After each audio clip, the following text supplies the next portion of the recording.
I'm hoping you can see me now or see the slideshow, that is. Yeah, it's in full screen. Okay, good. Starts with this image here of one of the early ferries going over to the island. This one is called the Shamrock, a paddle wheel steamer. And in the background, you can see some of the old city of Toronto. I think that's St. James Cathedral spire in the background there. Um, this boat was on the in service from 1880 to maybe about 1905. So the early history of the ferries is actually travel to the peninsula rather than the island, and it's team boats were the boats that people used to go to the island. Does anybody know what a team boat is? No. Okay, the one that the first one going over was a two horsepower um, internal engine, and I'll show you what that means. Going over to the island at the time, it was not an island, it was a peninsula, and people traveling over would travel along this side of the bay on a spit of land. This was Ashbridge's Bay here, but they could cross the Humber River or the Don River to get over to the island, to the peninsula, and there were um, cottages and hotels there at the time. This is not a Toronto boat, but this is a team boat. And now you'll see maybe that it was powered by a team of horses. Wow. Um, this is one on the Mississippi, but the pair of horses standing here would be turning these paddle wheels by walking on a treadmill. Awesome. And you can see this design here had one horse facing forward, one back, and they turned a turntable that was geared around to turn the wheels of the paddle boat. This is the first horse boat in the Toronto Harbour. Sir John of the Peninsula started operating in 1833, and it was a two horsepower team boat.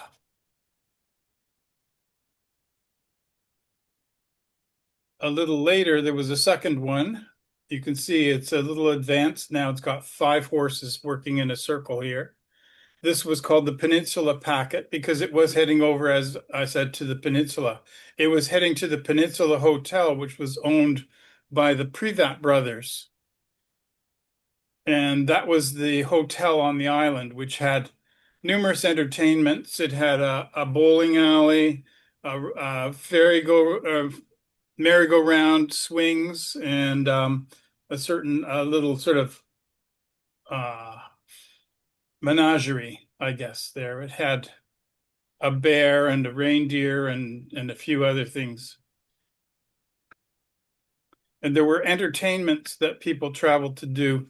I'll just read the last of these. There was uh, one other occasional diversion whereby equally reprehensible, but perhaps not quite so cruel as the one just mentioned, which was turkey shooting.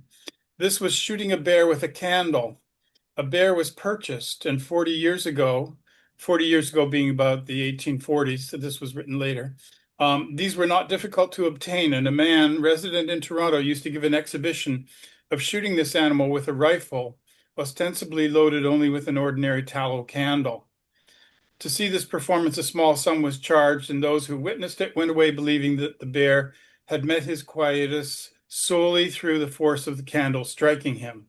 They were not told, and probably would not have believed it had they been so, that when the candle was put in the rifle, a bullet had preceded it. Nevertheless, such was the case.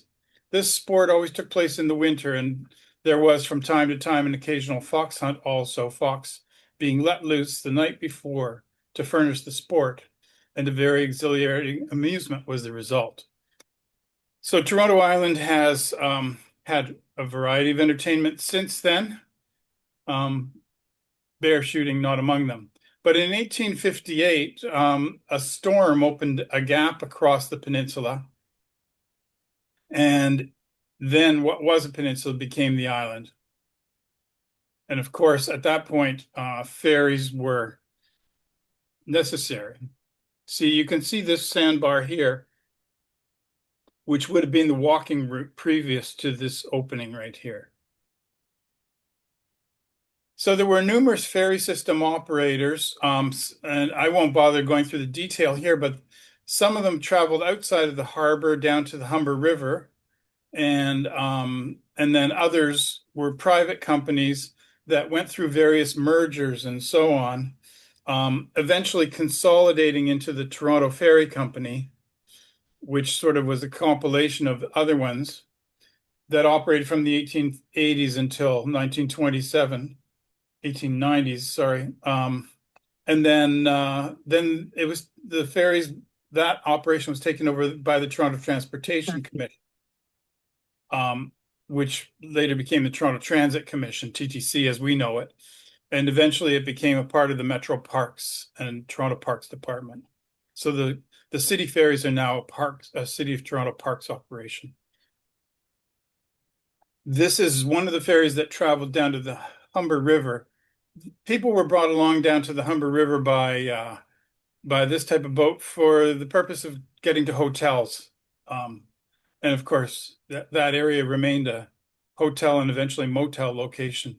This was a picture. The only picture I could find of this boat, though, was when it had been relocated up to Parry Sound. One thing you notice about this type of boat is the wheelhouse looks kind of octagonal up there, and you'll see that in some of the other older boats as well. These are boats, ferries again, traveling on the Humber River, up and down. And this is a list of just a few, and it's incomplete and inaccurate and so on, but I started trying to put it all together. A few of the various ferries that were operating in the Toronto Harbour at the time.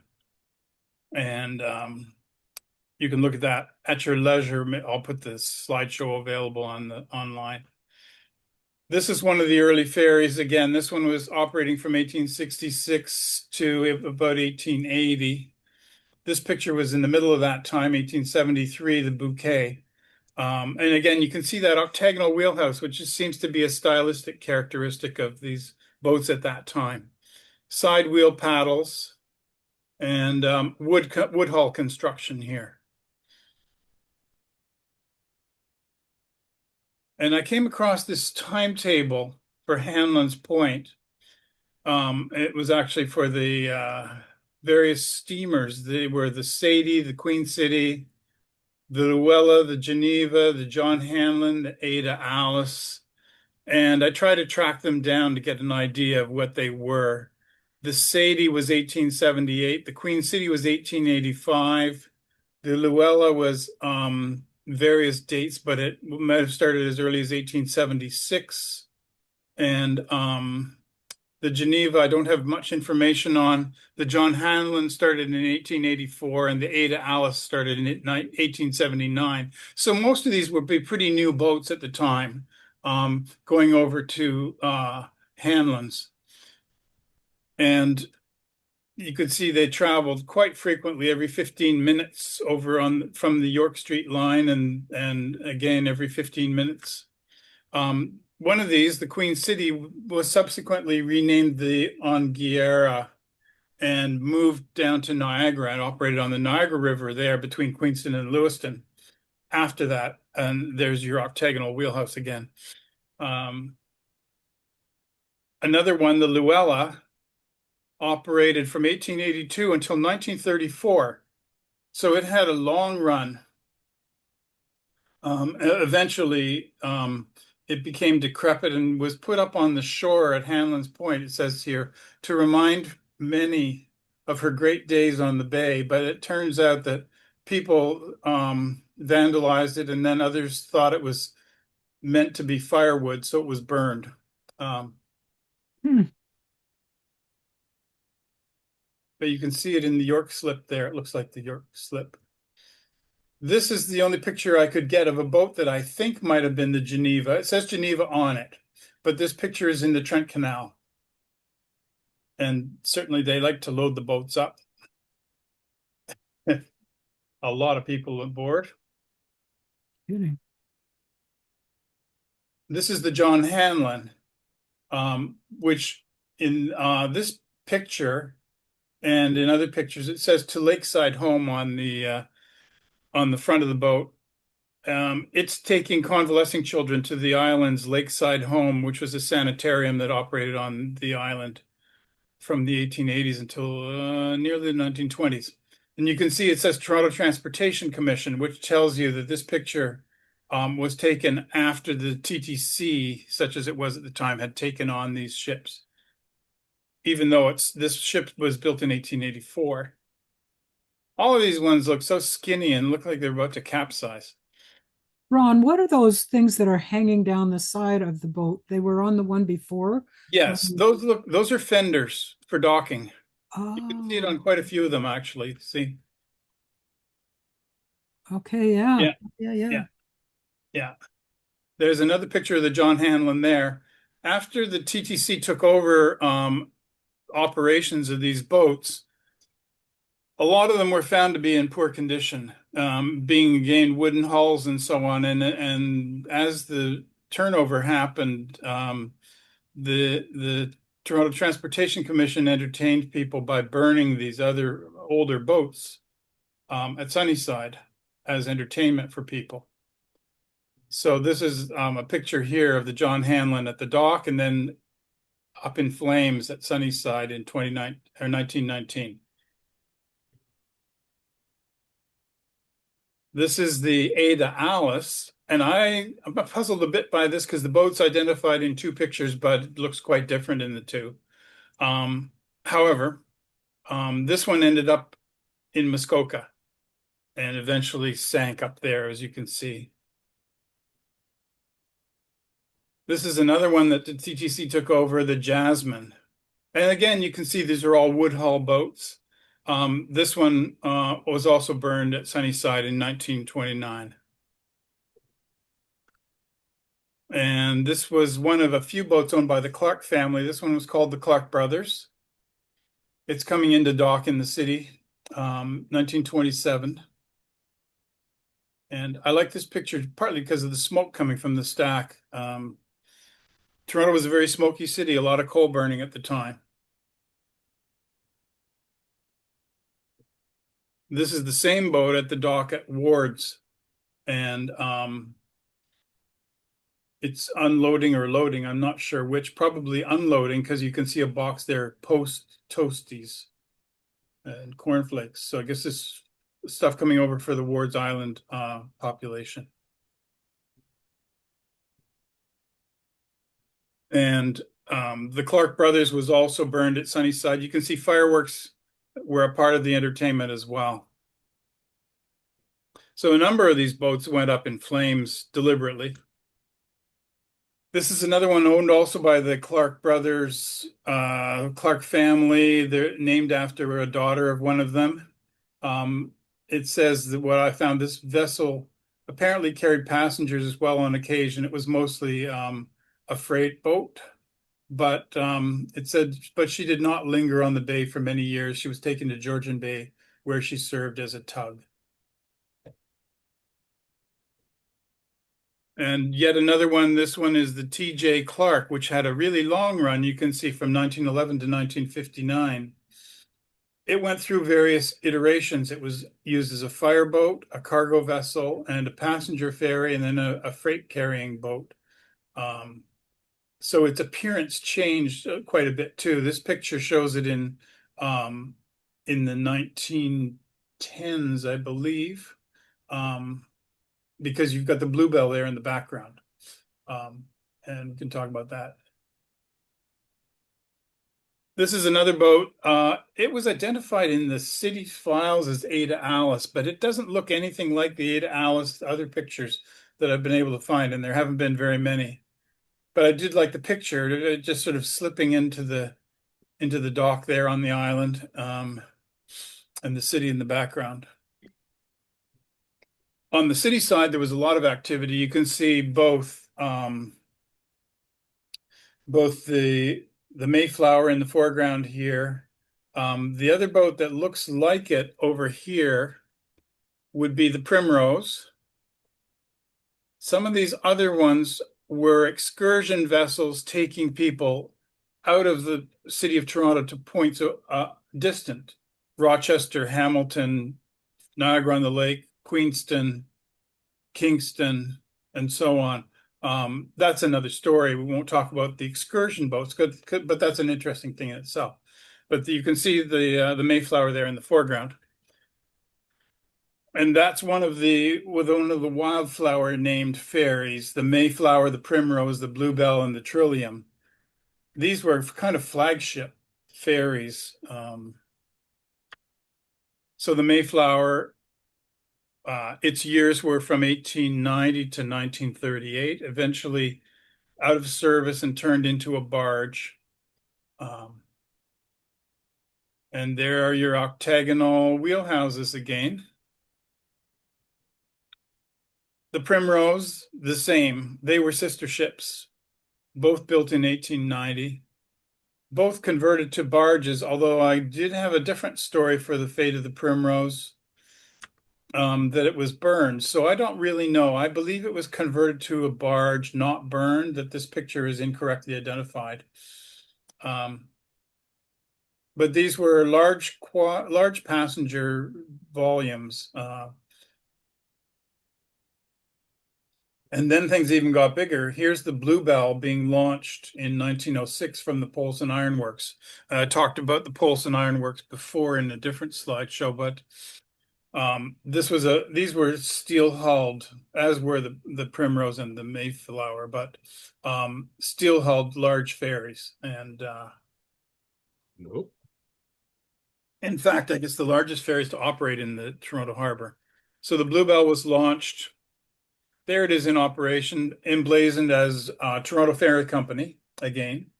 So this picture tells you that it's before 1927 when they became Toronto Transit Commission. And in fact, this picture is from 1920. But again, these were coal-fired side wheel paddle boats. The Bluebell was converted to a barge. Well, we'll get to that, I guess. But here it is on loading for Center Island, as you can see on the sign on the boat, in 1932. And here it's being converted to a scow after it was taken out of service in 1957.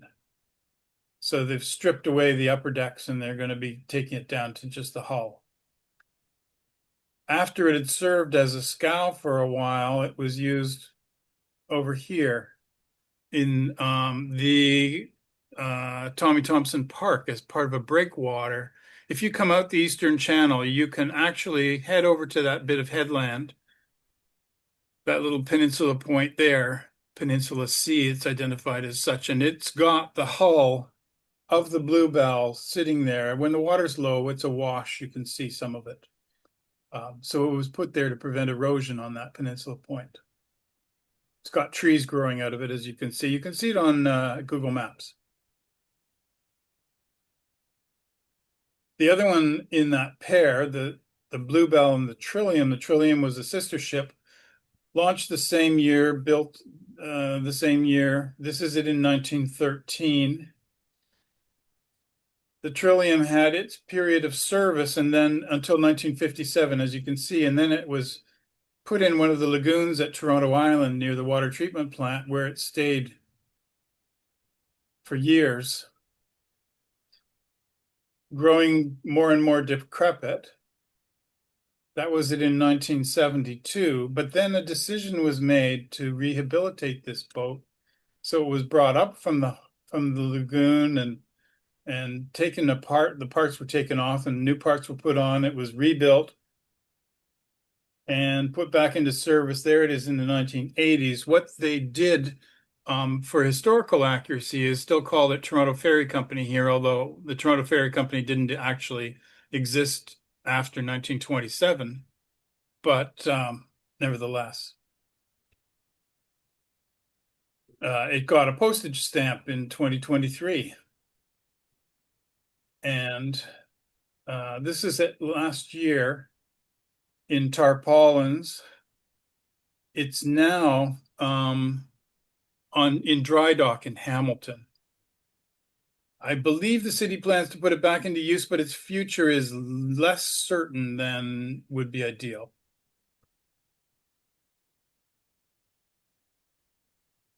So those ferries, of course, had ferry terminals involved. And this was one of the first. I call it the first terminal location. A lot of the disorganized ferries over to the island left from wherever they could land. But this one's going to locations ferry to the lakeside home, as the plaque says. And then Island Park is Center Island. Hanlon's Point is Hanlon's Point, and Ward's Island is Ward's Island. So this was located on the east side of the Toronto Harbour Commission building at Bay and Harbour Streets. Obviously, this would be a land-bound location now. After 1918, a lot of lake filling happened along the waterfront, and they built a new ferry location here. So this is moved to Queens Quay, west of what's now Bay Street. And you can see the ferries there, as well as a streetcar running along Queens Quay and so on. The current terminal is the third major terminal location. It's operated from 1972, named after Jack Layton. And it's situated approximately 100 meters to the east of the previous terminal. And there is a design for a replacement for that terminal. And that would put a sort of a naturalized roof over top that would be like a park. These are architectural drawings for things that this hasn't happened. But this would be the surface at the top here, and it looks like that poor girl at the bottom left is being attacked by pigeons.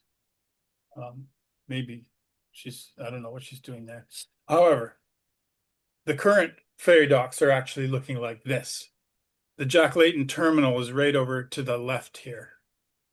And if you've traveled on these ferries at the busy times in the summer, I've put in a little picture of that kind of crowding that happens there. That's a bit of a problem. In here, you can also see the Trillium dock over here. It docks a little to the east of the other slips because it's a larger and wider ferry than the later ones. Speaking of docking, also, you have the Billy Bishop Airport Island dock for its ferries, and we can talk about those in a second. The Ward's Island dock is a single slip dock. Center Island has 2 slips, and Hanlon's Point has 3 slips. That's an indication of not the popularity of Hanlon's Point today, but the popularity of Hanlon's Point back in the 1920s and before. The current City of Toronto fleet is a little different. This picture is from 52, so that's not the current fleet anymore, but in 52, you had the Trillium, the Sam McBride, the Thomas Rennie, and the Bluebell. You didn't have no,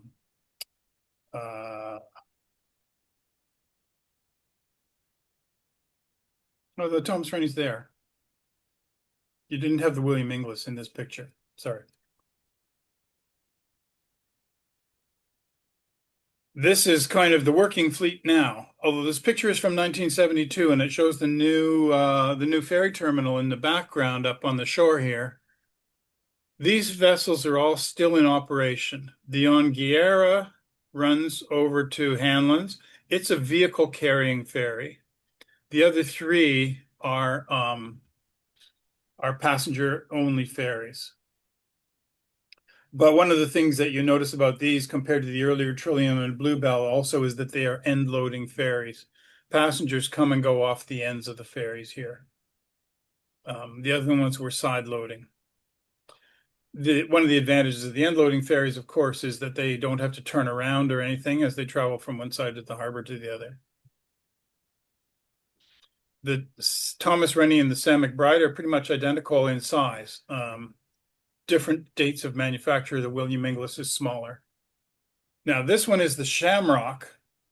And if you notice, the William Inglis looks like the Shamrock because, in fact, it was launched as the Shamrock and almost immediately renamed to be the William Inglis because the industrialist of the Inglis company, dishwashers or clothes laundry machines and so on, he had just died. So they renamed the Shamrock the William Inglis.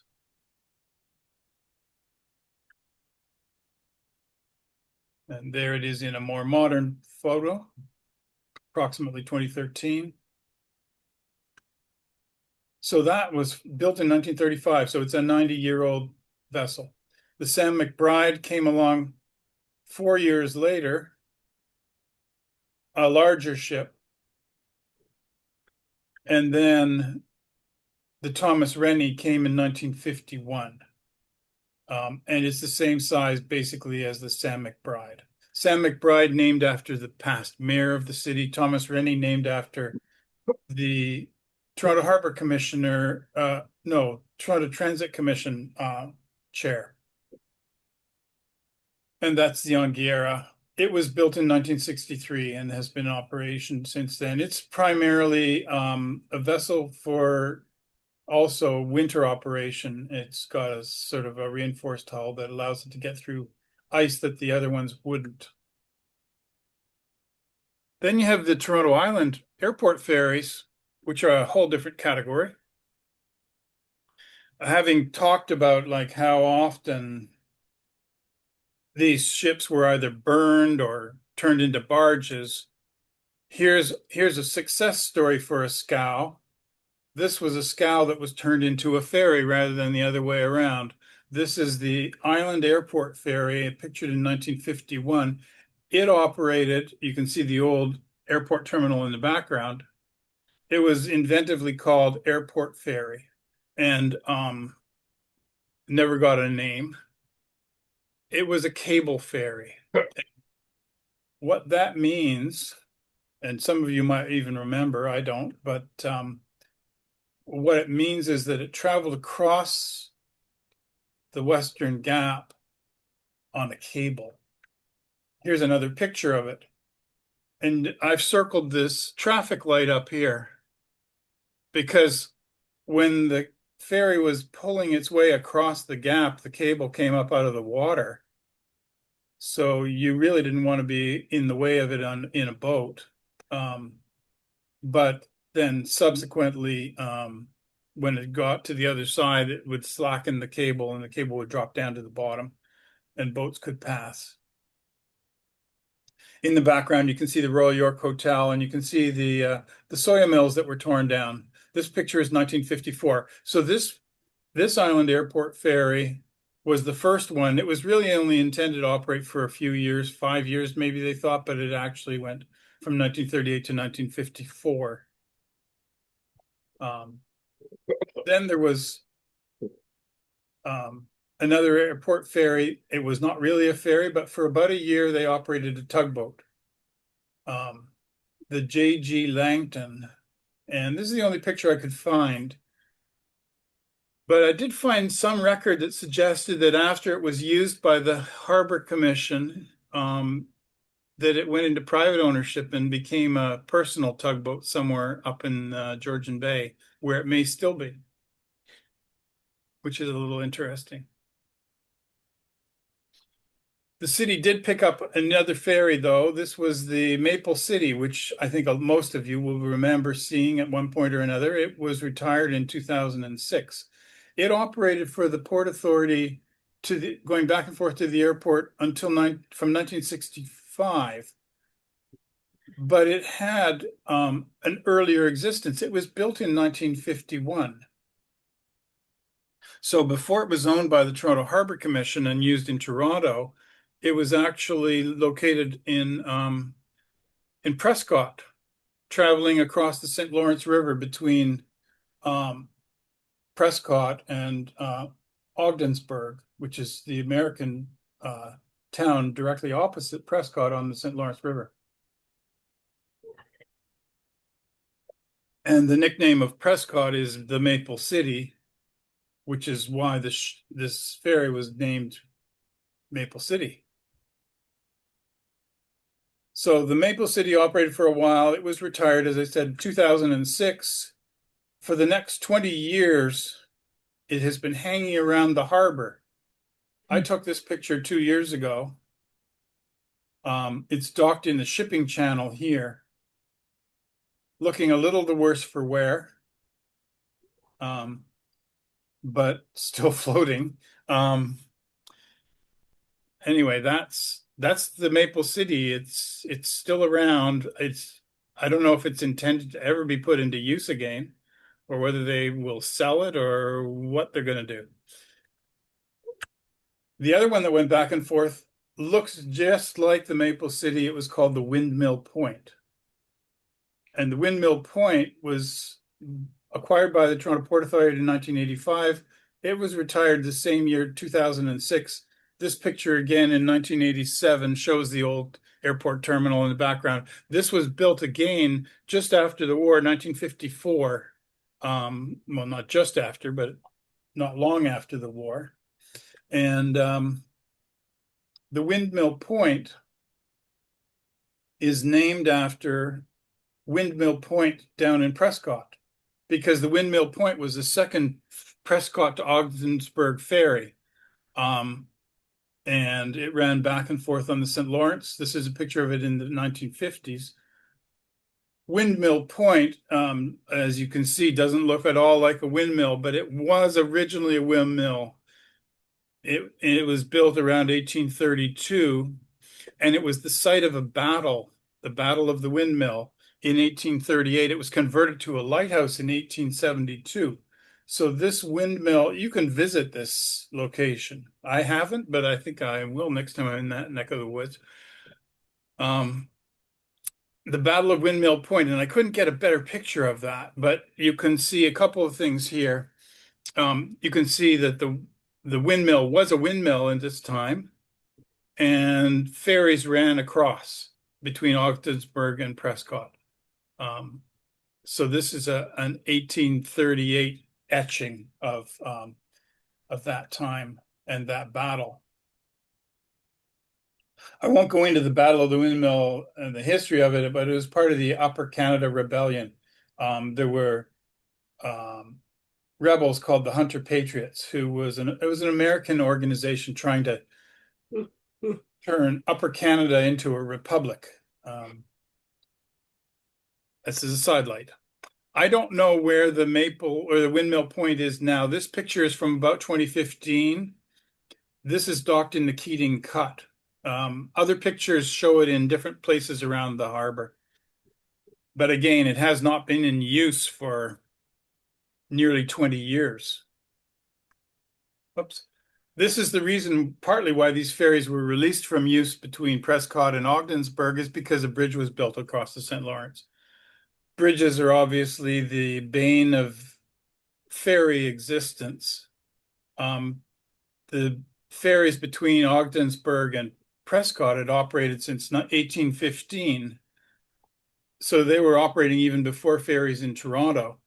And then the bridge was built and there was no more need for ferries there at all.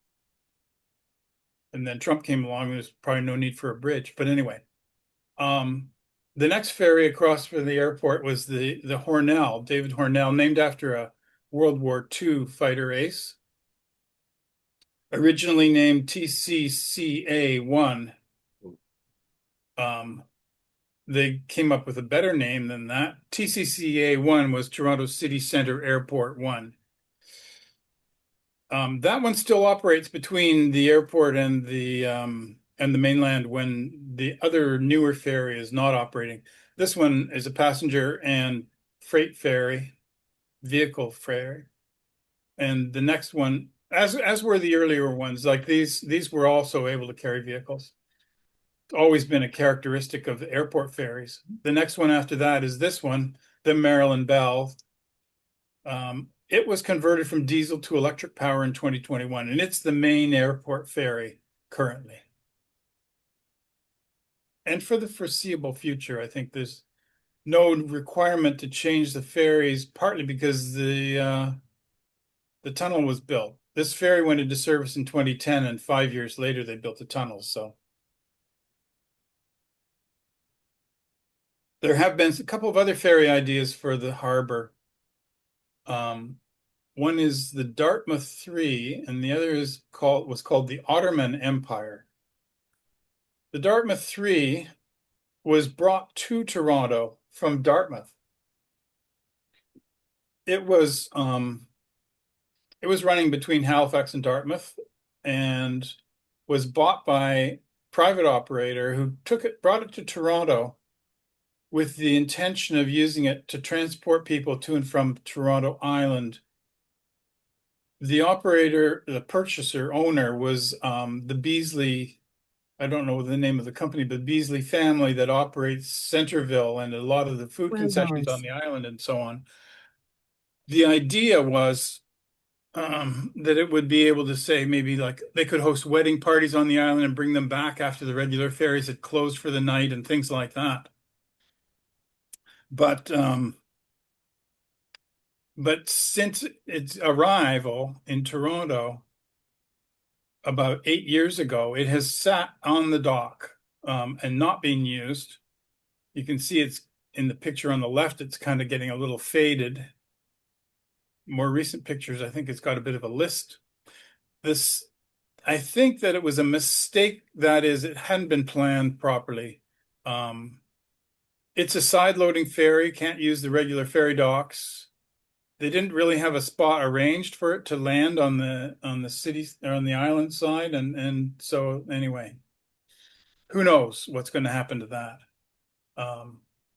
But you can talk also about ferries in Halifax, Dartmouth. That's a place where ferry service began in 1757, if you can believe it. This is a picture of one of the team boats operating in the Halifax, Dartmouth area. So anyway, that's a sort of a thing that may never happen. But yeah. Another one here was an idea to kind of go back to that Humber Bay route. You can see the proposed route here. This is a mock-up photograph of something proposed, the Ottoman Empire. It's paired up with a water taxi group called Otter Boats. May never happen. Who knows? Other ferries are the yacht club's tenders. Island Yacht Club has the Johnny C, and I have an only approximate date for that of 2003. I can't tell you who Johnny C was, so I don't have that information. There's the IYC, or sorry, Queen City Island Algonquin Queen 2. It in 2003 replaced an earlier Algonquin Queen. And the Toronto Island Marina has the Island Mariner running over. And it also has a boat named P and P1. And I don't know what that means, but that's another ferry type vessel running over to the island. And then, of course, at RCYC, you have the Hiawatha, built in 1895, and the Quasin, built in 1912, both in operation still. I've thrown in the Esperanza and the LCD because they operate in a small ferry capacity at times as well for RCYC. That's a CNC yacht sketch for the LCD. There's also a history of shipbuilding tied to the ferries, and I've identified 3 shipbuilding locations here. Just near Bathurst and a little to the east of Bathurst, you have where the Doty engine company was. It became Bertram. It changed names many times, but that was one manufacturing location. Obviously, it's not on the water's edge anymore, but it was at the time. The Polson Iron Works that I've talked about, and Toronto Dry Dock, which is located in what now is the Keating Cut. So those were shipbuilding locations, building boats that are identified with the Toronto ferries, among other things. So if you look back at the Mayflower and the Primrose, they were both built in 1890, going down the left side of this grouping. Built in 1890 by the Doty Engine Company. In 1906, you had the Bluebell at the bottom left, then top center, Trillium, both Polson Iron Works, 1906, 1910. The Bertram Engine Works built the Hiawatha in 1895. Bertram Engine Works is a newer name for the Doty Engine Company. So it was built, the Hiawatha was built around Bathurst and Front Street. And then the Polson Iron Works also built the Quasend in 1912. Then down the right side, the three typical major passenger ferries of the city, the William Inglis, the Sam McBride, the Thomas Rennie going down from top to bottom, all built by the Toronto Dry Dock Company, right on the water's edge in the Keating Gut. So, so all of these significant ferries were actually built in Toronto. There is a future. The city has plans to replace the ones down the right-hand side here and the Anguera. This is a mock-up, a rendering of ferries in the harbor, a rendering of the new ferries. These new ferries will look in style a lot like the older ferries, but they're going to be electric powered. The first ferry to be replaced, I won't jump through all this detail, but the first ferry to be replaced will be with this ferry, which will also be a passenger carrying ferry with some ice breaking capabilities. So it will be designed to replace the Anguera, and it will be able to carry more passengers, having 2 decks and so on. It's slated to arrive in Toronto in about a year from now, after construction in Romania. There is a question, there are a lot of questions, but there's a question about the company building it that I won't go into that sidetrack of. However, that's designed to be the first replacement of the existing fleet. And remember, the Anguera is 1961, so although it's the newest of the Toronto ferries, it's not a new ferry. The next one would be this, which is going to be a replacement for the William Inglis, but it will be able to carry a lot more passengers. It'll have a capacity of up to 1,300 passengers, which is more than triple the capacity of the William Inglis.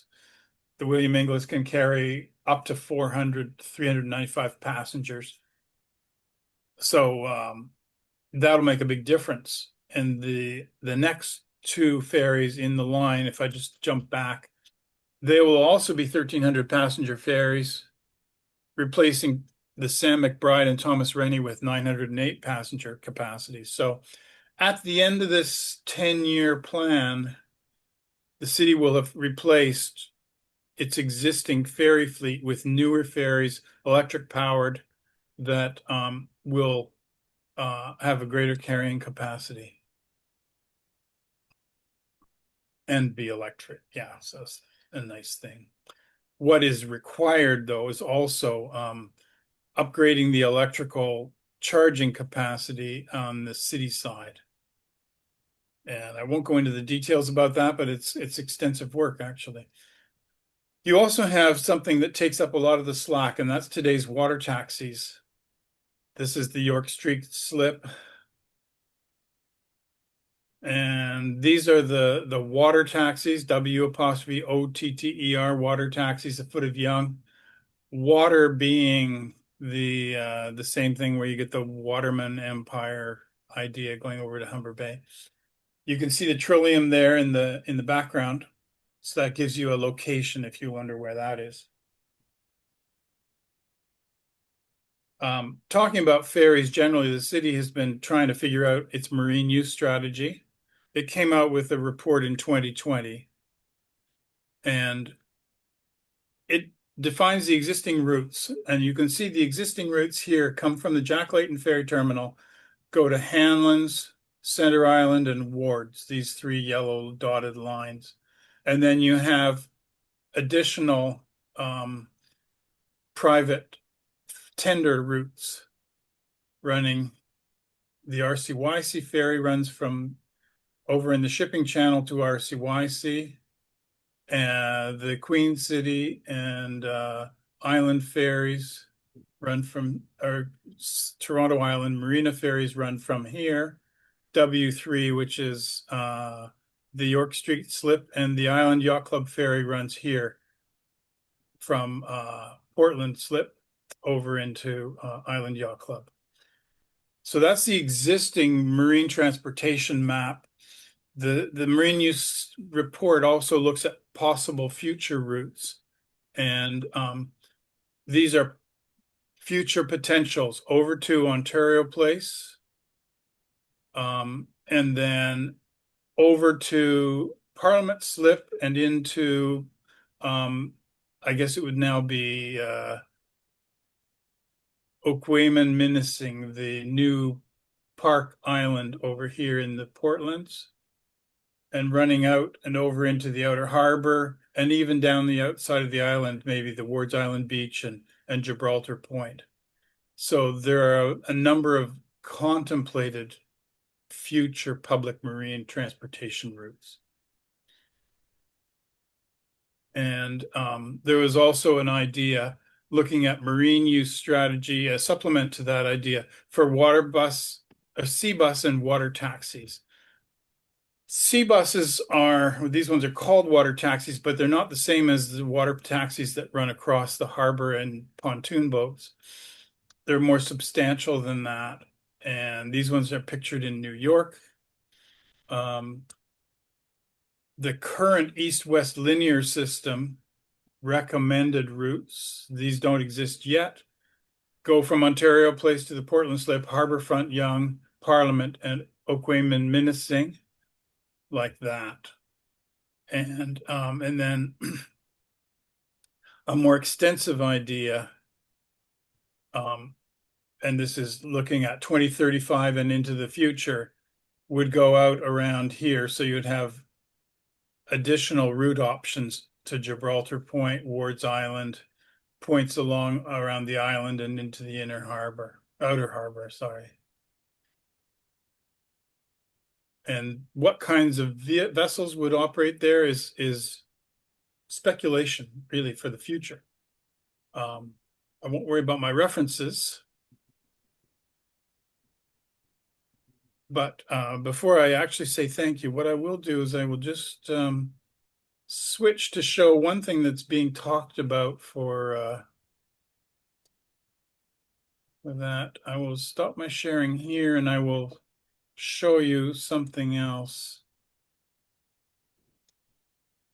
This is something that might be tested next year in Toronto Harbour by a Swedish company, which is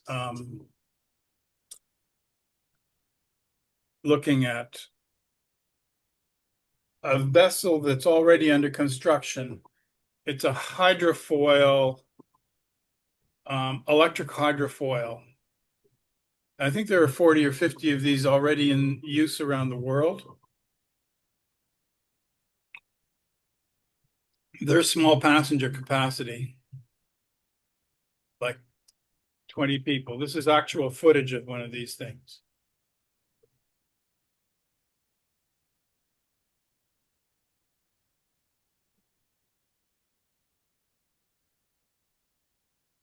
You could imagine these operating around Toronto Harbour or over to Ontario Place or over to Humber Bay Shores as commuter ferries and so on.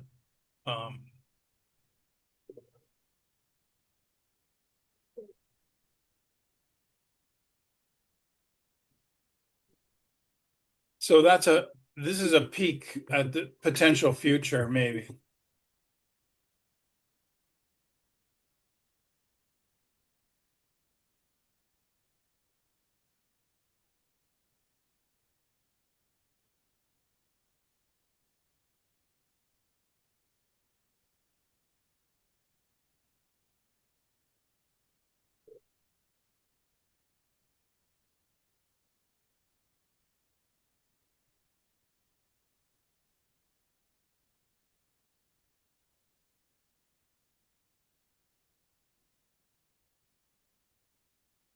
So that's gone a long way from horse ferries to electric hydrofoils.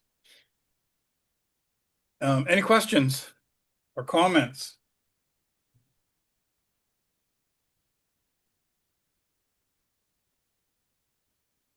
Um, oh, go ahead, Judith. You'll have to unmute yourself. Thank you, Graham. A number of years ago, I was in on a discussion about a potential hydrofoil from Toronto to Hamilton, Toronto to St. Catharines, um, particularly in view of the traffic issues that we're dealing with today. But they were actually going to build a landing site somewhere between Hamilton and St. Catharines for this hydrofoil. Many, many, many years ago, I took one from Hong Kong to Macau, and they're very fast, very clean, very efficient. And the reason they had to be was because they were outrunning pirates back in those days. So I know there's no pirates in Lake Ontario at this end, anyways. But just wondering if there's any talk about that with regard to Toronto ferries. Yes, I didn't talk about the expedition or excursion vessels because that's a whole another story. Leaving the harbor and going to points abroad.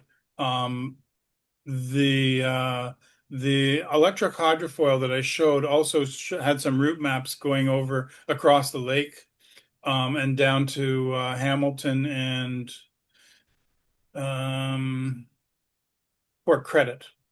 And there's also a proposal for a hovercraft um, that would go from the Western Gap. It's I think, a bad idea, but from the Western Gap over to Port Weller. Port Weller? Yes. Yep. Um, Yeah, the hovercraft. That's the one I was thinking of. yeah. There's that idea. Obviously, the Rochester ferry came and left, didn't succeed. But there was in the early 20th century a lot of vessels leaving from Toronto and going all around the Great Lakes, well, especially around the Lake Ontario, Kingston, Prescott, um, Rochester, Niagara on the Lake, St. Catharines, Port Weller, Mhm. Hamilton, and so on. You could see that again, I think. Seamus has got his hand up. Yeah. So Seamus, you'll have to unmute yourself. Yeah, Ron, my compliments on your research. I was just wondering, did you go to the City of Toronto archives, which are, I think, Spadina. Spadina, just below Casa Loma? Yeah, no, I didn't visit the archives. I visited their online Yeah. resources. Well, I found the photographs very interesting. I noticed that in the ferry docks parking lot, I presume it was between the First and Second World War. Big cars, but not many of them. But I noticed looking closely that the street cars were very crowded, packed. Yes. And cars were a real luxury then. And uh, what also too I noticed was you were talking about taxis. Uh, Years ago, the English family who used to live on Toronto Island, uh, they ran taxis from the island to Toronto, both ways. And I think there were generations of them did that then. And I do remember there was an Egyptian businessman some years back wanted to run a ferry from Toronto, and I think it was to what do you call that big city in New York State that begins with R? It's Rochester? Rochester? Rochester. To that area. I presume also to Niagara on the lake area as well. But uh, it was an interesting potential venture, but I'm not a business guy, but maybe John Angevine could enlighten us. The idea fell through. Hmm. Uh, and Also, too, the the the I was glad to see that the proposal for the new ferries will keep the traditional look of the old ferries, and I think that's very important. New York was mentioned in the taxis. I haven't been in New York in years, but have they preserved some of the old ferry features in the new ferries around the various points of New York Harbor? I don't know. Stat Staten Island, for instance. Yeah, I don't know how New York ferries look or operate really. Yeah, but the last thing is that all these proposals. I don't mean to be rude, but a lot of us may not be around when they reach fruition. Yeah. Mm. And the other thing is, I was listening to Mayor Chow on the uh, news this morning, being interviewed about the potential budget coming up. Um, there's always the challenge on how these things can be operated. How much can the city afford? Uh, can they work something out with business support? It's an awful lot to be done. And then there is and we will hear about it next week from you, the battle along the waterfront. Do we, there's quite a bit of opposition to the Toronto Island Airport, and then there are others who want the island airport.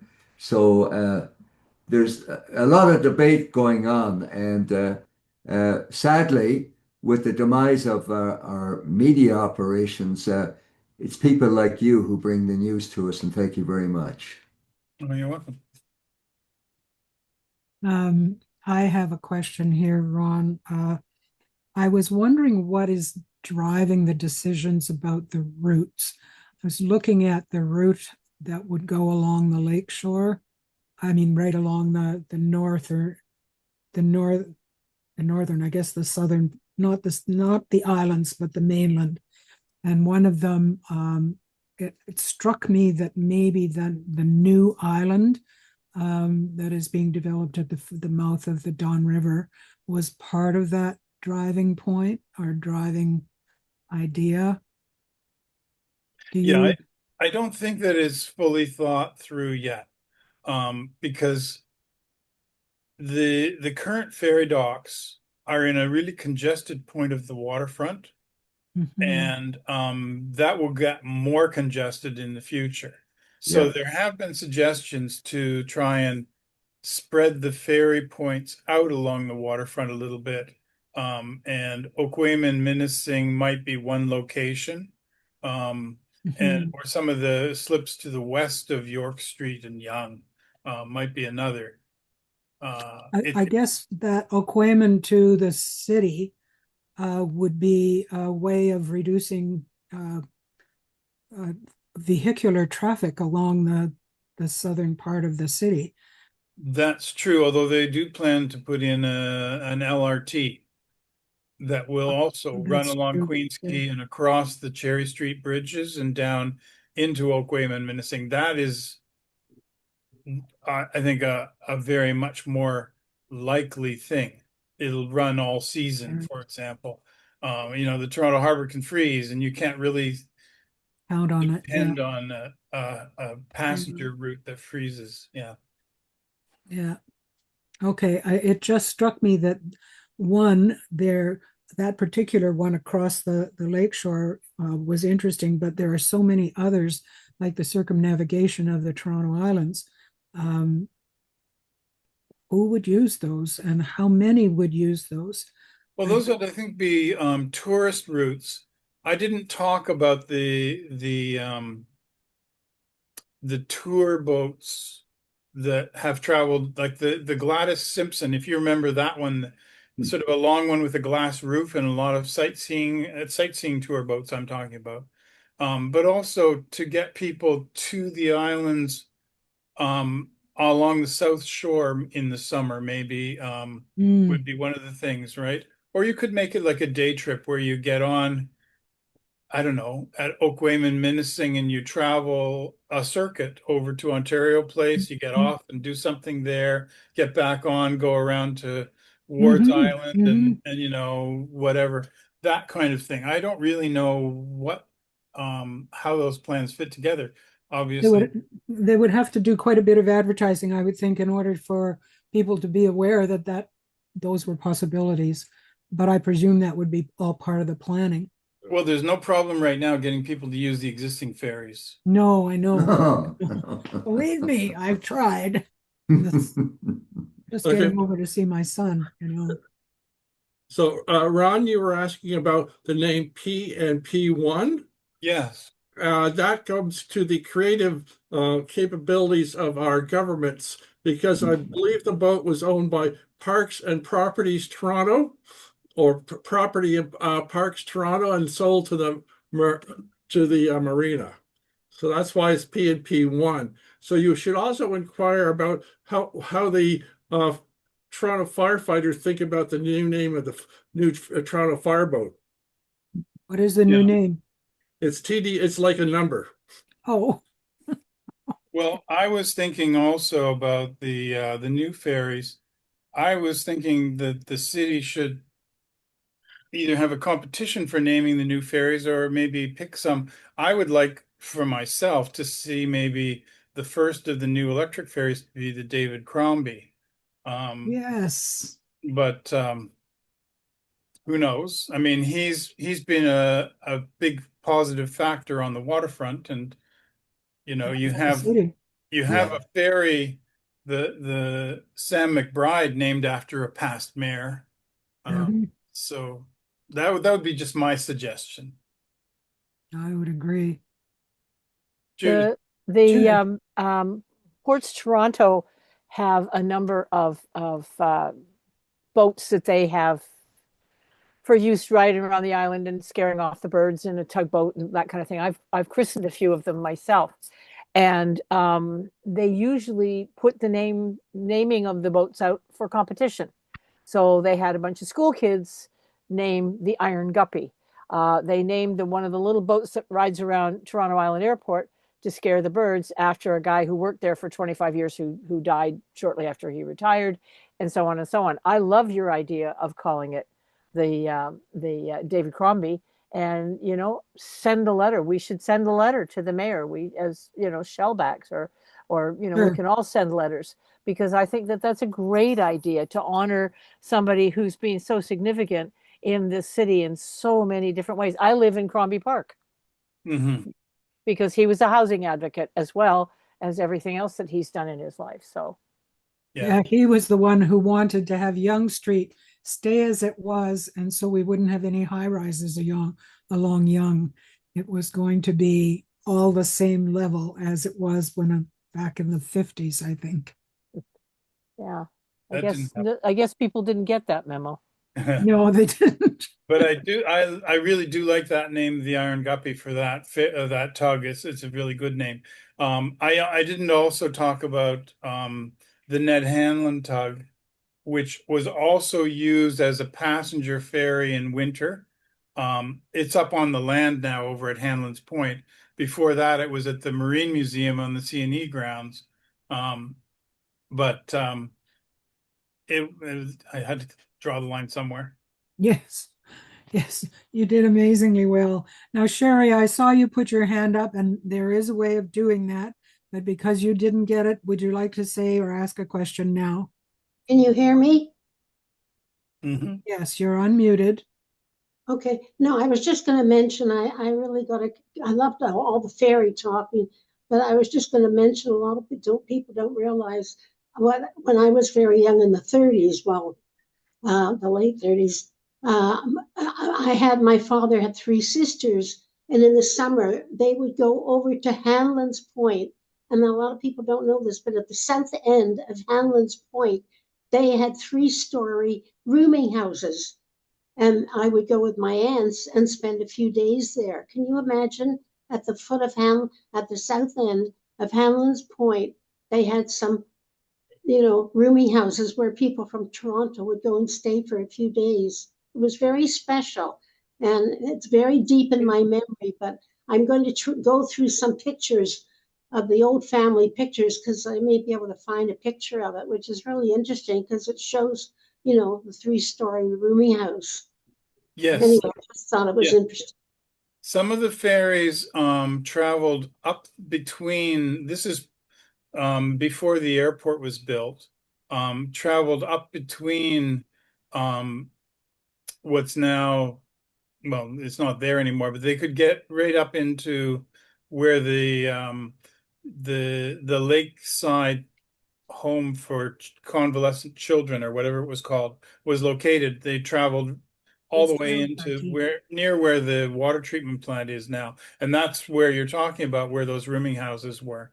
And there was a hotel or two in there as well. Yeah. All Would of you that. appreciate, Ron, if Sherry can find one of those pictures? Should she send it to you? Oh yeah, I'd love to see it. Yeah. Yeah, I'm going, yeah.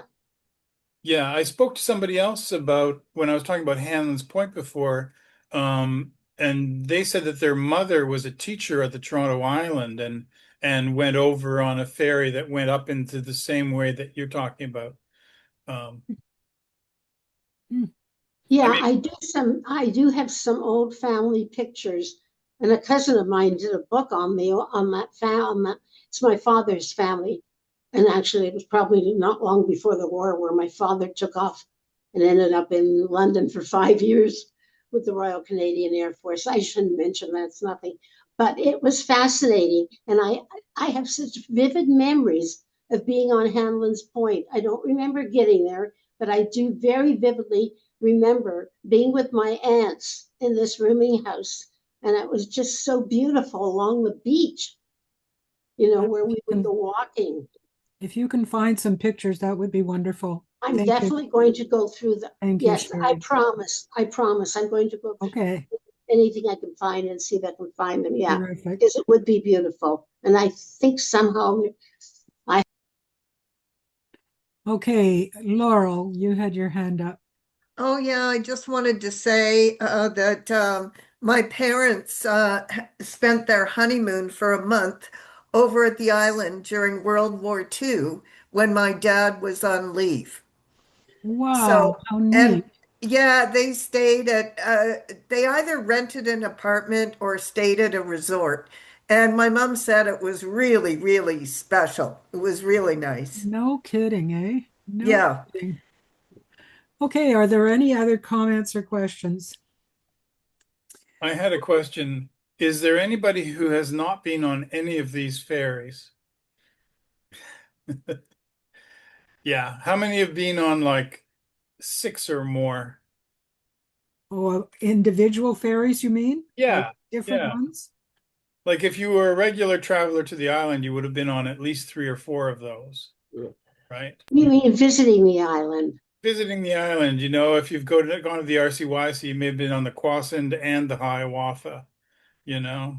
Okay, I'll I put my I hand took up. flying lessons over at the airport there, and I was on the Maple City very Right. frequently, as well as, as a teen, we'd go over to the island all the time just to hang out and meet boys and God knows what else. What a Yeah. neat place to do that. We used to go over on the island ferry on a Friday night just to hang out like Laurel, back and forth, like a group of us. What are we doing? Going to the airport. Why? You're not going anywhere. Yeah, but there's a ferry. Yeah. We could take a ride on a ferry. Well, you can imagine maybe that idea of the ferry that circumnavigates the island would be a trip in its own right. It Even would. if yeah, I mean, there are all kinds of tour boats that do that now. I, You're muted, Sherry. The host muted us all. oh, can you hear me? Yes. Yes. Yeah, you brought back such a beautiful memory.